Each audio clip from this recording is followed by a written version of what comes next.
تو یہ شعر ہے جناب منہاج برنا صاحب کا، جو Pakistan federal union of journalist کے صدر تھے۔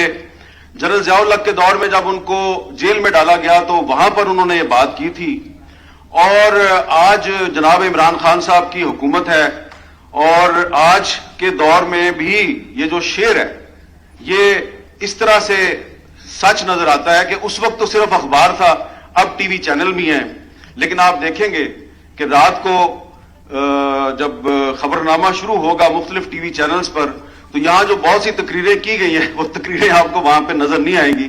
ہو سکتا ہے ایک چھوٹی موٹی خبر سنا دی جائے، لیکن یہ بھی ہو سکتا ہے کہ جو علی احمد کرد صاحب نے یہاں پہ تقریر کی ہے، جو شاید کسی ٹی وی چینل نے نہیں دکھائی گئی ہوگی، اس تقریر کی بنیاد پر ان کے خلاف کوئی مقدمہ قائم ہو جائے۔ تو ہم یہاں پر آج اس لیے اکٹھے نہیں ہوئے کہ ہماری کسی کے ساتھ کوئی دشمنی ہے، کسی ادارے کے ہم خلاف ہیں، یا کسی سے ذاتی جھگڑا ہے۔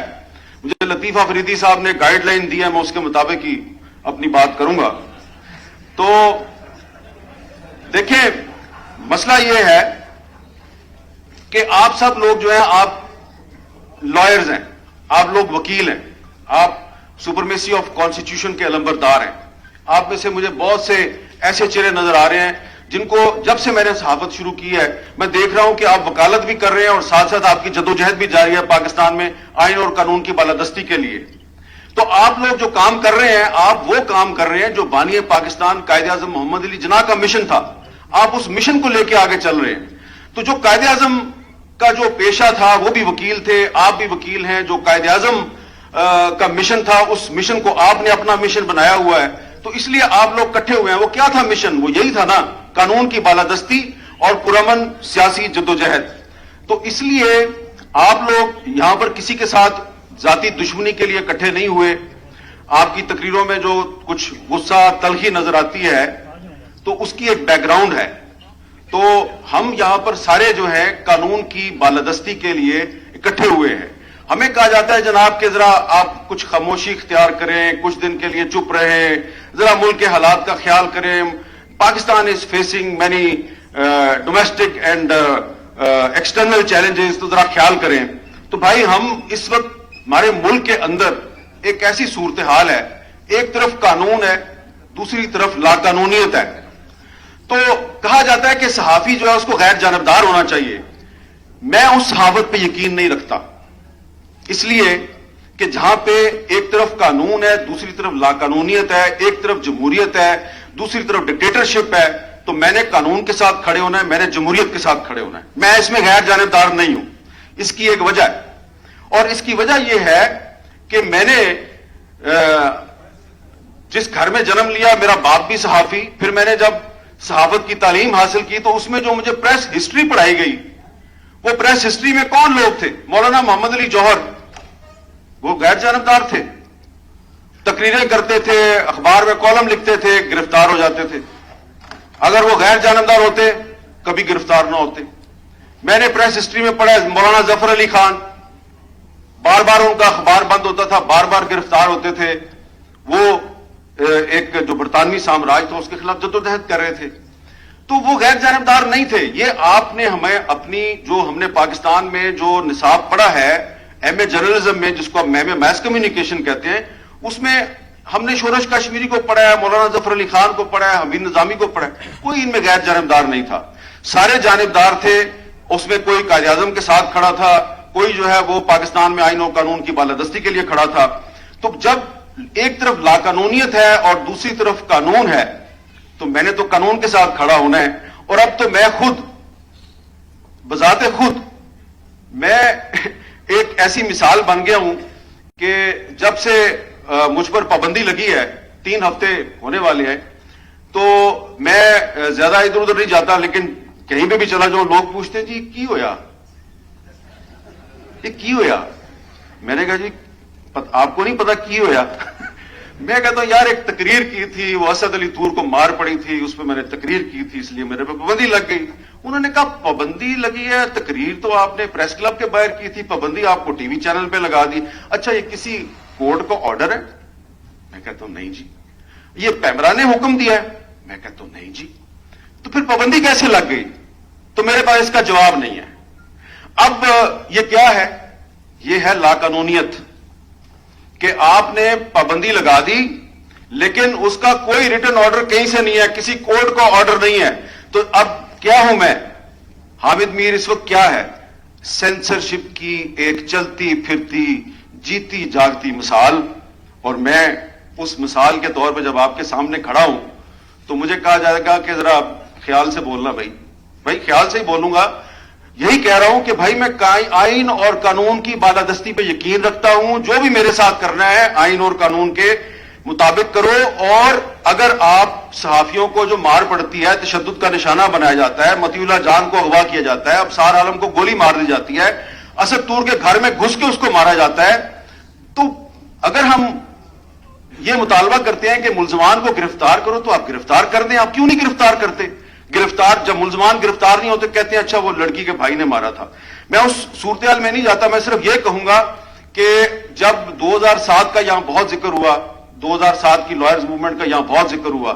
2007 کی لائرز موومنٹ میں آپ کے پاس سوشل میڈیا کی طاقت نہیں تھی, لیکن اس کے باوجود جیسا کہ یہاں پہ بتایا گیا کہ محدود وسائل کے باوجود آپ لوگوں نے ایک تحریک چلائی اور آپ کی تحریک نے بہت سی کامیابیاں حاصل کی. تو آج تو صورتحال مختلف ہے. اب جو 2007 کی جو بات ہوتی ہے تو کسی نے کہا کہ اس وقت حالات جو ہیں وہ مشرف کے ماشاء اللہ سے بھی زیادہ تشویشناک ہیں. اس وقت میرے پہ صرف ٹی وی چینل پر پابندی لگی تھی, میں اخبار میں لکھتا تھا. لیکن اب کوئی پاکستان میں پرویز مشرف نہیں ہے, جناب عمران خان صاحب کی حکومت ہے. میرے پہ ٹی وی پر بھی پابندی ہے, اخبار میں بھی لکھنے پر پابندی ہے. تو آپ دیکھ لیں کہ صورتحال کیا ہے. اچھا, اس وقت عمران خان صاحب جو ہے وہ لائرز موومنٹ کے حامی تھے. وہ جب ہم پر پابندی لگی تو جو P F U J, R I U J جو ہے وہ سڑکوں پر ہمارے شو کرایا کرتی تھی, وہ وہاں پر آتے تھے اور ایسے مکہ لہرا کے کہتے تھے اگر میں وزیر اعظم بن گیا تو پاکستان میں صحافت آزاد ہوگی.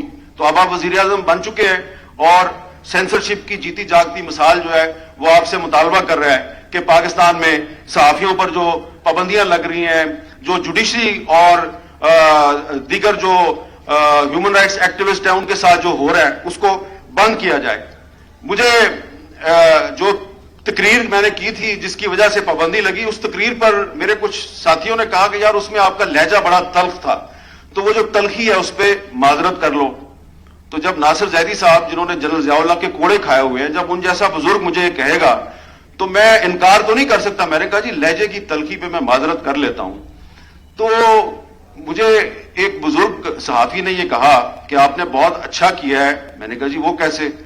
انہوں نے کہا آپ نے یہ ثابت کر دیا ہے کہ ایک سویلین جو ہے وہ صرف اپنے لہجے کی تلخی پہ معذرت کر لیتا ہے, لیکن پرویز مشرف آئین بھی توڑ دے کبھی معذرت نہیں کرتا. یہ فرق ہے. تو ہم نے آج یہاں پہ جو گفتگو ہوئی ہے اور آگے ہم نے جو بھی کرنا ہے وہ اس طریقے سے کرنا ہے کہ جو قائد اعظم کا راستہ ہے ہم اس راستے پر چلتے رہیں. اور جو حبیب جالب صاحب نے کہا تھا فرضی مقدمات ہیں, جھوٹی شہادتیں, ہم پھر بھی لکھ رہے ہیں جنوں کی حقائقیں. تو یہ جنوں کی حقائقیں ہم لکھتے رہیں گے. یہ میں کوئی افسانوی بات نہیں کر رہا. مجھے کوئی شوق نہیں ہے کہ مجھے جناب کچھ مہینوں کے بعد دوبارہ آپ جیو پہ بحال کر دیں, میں پھر ٹی وی پہ بیٹھا ہوں اور جو میں پہلے کر رہا تھا وہ کرتا ہوں. میں نے اس 10-15 دن میں بہت کچھ سیکھا ہے اور میں سمجھتا ہوں کہ صرف دوبارہ ریسٹور ہو کے ٹی وی سکرین پہ جا کے بیٹھ جانا مسئلے کا حل نہیں ہے. مسئلے کا حل وہ ہے جو یہاں پہ آج تقریروں میں بیان کیا گیا اور جو آپ کی ریزولوشن میں آئے گا وہ ہے اصل راستہ. اس پر چلتے ہوئے بشک 6 مہینے, سال, 2 سال, 3 سال کے لیے جو ہے نا ہم پر پابندی رہے, ہمیں پابندی قبول ہے. لیکن ایک دفعہ اب یہ جو پابندیاں آپ نے لگائی ہیں یہ پابندیاں ہم نے ختم کروانی ہے. خاص طور پہ یہ جو پاکستان میڈیا ڈیولپمنٹ اتھارٹی کے نام سے جو بل لایا گیا ہے, اس بل کے حوالے سے بڑی بات ہوئی ہے. اس میں 3 سال قید کے علاوہ ایک اور بھی چیز ہے, وہ 2.5 کروڑ روپے جرمانے ہیں. اور اس کے علاوہ آپ اس جو ٹریبیونل ہوگا, میڈیا ٹریبیونل, یہ منسٹری آف انفارمیشن کے انڈر ہے, یہ ہائی کورٹ کے انڈر نہیں ہے, جوڈیشری کے انڈر نہیں ہے. اور اس کا جو فیصلہ ہوگا, جو سزا دی جائے گی, اس کو آپ ہائی کورٹ میں چیلنج نہیں کر سکتے, آپ کو صرف سپریم کورٹ میں جانا پڑے گا. تو یہ ڈریکونین لا سے بھی بڑھ کر ایک لا ہے اور اس لیے اس لا کی مزاحمت کرنا صرف صحافیوں کا کام نہیں ہے، تمام مکاتب فکر کا یہ کام ہے. اور مجھے امید ہے کہ اگر آپ 2007 میں پرویز مشرف کے خلاف ایک تحریک چلا کر اور اس کو شکست دے سکتے ہیں تو آج کے جو حکمران ہیں یہ پرویز مشرف سے زیادہ طاقتور حکمران نہیں ہے. اور اگر آپ کا اتحاد قائم ہو جائے اور آپ آج ایک کسی چارٹر پر اتفاق کر لیں اور اس پر عمل درآمد کے لیے راضی ہو جائیں تو مجھے امید ہے کہ پاکستان میں آئین اور قانون کی بالادستی ہوگی. ہم قائد اعظم کے راستے پہ چلتے ہوئے پاکستان میں جمہوریت کے دشمنوں کو شکست دے سکتے ہیں. جب میں یہاں پہ حال میں آیا افریدی صاحب تو ایک سینئر وکیل جو ہے وہ مجھے ملے تو انہوں نے کہا کہ آپ بھی تقریر کریں گے. میں نے کہا جی اگر کرنے دی تو کر لوں گا. تو کہتے ہیں میرا خیال ہے کہ کرنے دیں گے آپ کو.